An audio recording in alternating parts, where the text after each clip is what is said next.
সময় তোকে কোথা থেকে আমি খাবার এনে দেব? ঘরে যেটুকু খাবার সংগ্রহ করে রাখছিলাম সেটাও পুড়ে গেছে। তুই কান্না করিস না, বৃষ্টি থামলেই আমি তোকে খাবার এনে দেব মা। আচ্ছা তুই কান্নাটা বন্ধ কর, মনে হয় একটু বৃষ্টিটা কম হয়েছে, আমি তোর জন্য খাবার আনতে যাচ্ছি।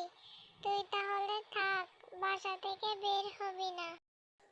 এই বলে সে জঙ্গলে চলে যায়। জঙ্গলে খাবার খুঁজতে খুঁজতে অনেক ক্লান্ত হয়ে যায় এবং তখন একটা বাসায় যায়। বাসায় যেয়ে তখন একটু রেস্ট নেয় সেখানে একটু রেস্ট নিয়ে আবার সে খাবার খুঁজতে খুঁজতে চলে যায়।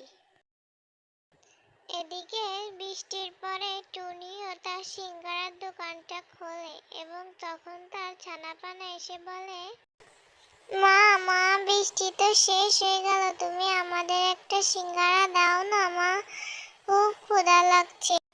দাঁড়া বাচ্চা দাঁড়া, তোদেরই তো দিচ্ছি। বৃষ্টিটা কমে গেছে যখন তোরাই তো খাবি, এখন কি আর দোকানে কাস্টমার আসছে নাকি? এই নে খা, দুজনে পেট পুড়ে খা, খেয়ে দিয়ে যায় ঘুম পড় যা। আবার বৃষ্টি শুরু হলো বলে